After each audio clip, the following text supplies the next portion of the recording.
গাজায় চলমান সহিংসতা ও ইসরায়েলি অভিযানের মধ্যে মিসরের এক পদক্ষেপ নতুন করে বিতর্ক সৃষ্টি করেছে। কায়রো সরকার তেল আবিবের সাথে $35 বিলিয়ন একটি বিশাল গ্যাস আমদানি চুক্তি স্বাক্ষর করেছে, যা ইসরায়েলের ইতিহাসে সবচেয়ে বড় রপ্তানি চুক্তি হিসেবে বিবেচিত হচ্ছে। চুক্তির শর্ত অনুযায়ী মিসর গ্যাস কিনবে বাজার দামের তুলনায় প্রায় 15% বেশি মূল্যে। এই পদক্ষেপকে ফিলিস্তিনিপন্থী মহল বিশ্বাসঘাতকতা হিসেবে আখ্যা দিয়েছে। তারা বলছে, গাজায় গণহত্যা ও দীর্ঘ 22 মাসের আগ্রাসনের মধ্যে মিসরের এমন চুক্তি নৈতিক দিক থেকেও নয়, বরং রাজনৈতিক বার্তাতেও স্পষ্টতই ইসরায়েলের পক্ষে অবস্থানের নির্দেশ করে।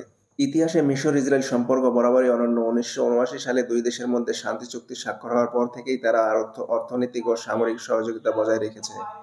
যদিও সাম্প্রতিক বছরগুলোতে মধ্যপ্রাচ্য অন্য অনেক দেশ ফিলিস্তিনের পক্ষে কূটনৈতিক অবস্থান নিয়েছে, মিসর এই ক্ষেত্রে ভিন্ন পথে হাঁটছে। আন্তর্জাতিক বিশেষজ্ঞরা মনে করছেন, এই চুক্তি শুধু অর্থনৈতিক নয়, বরং কৌশলগত সম্পর্ককেও আরও সুদৃঢ় করবে।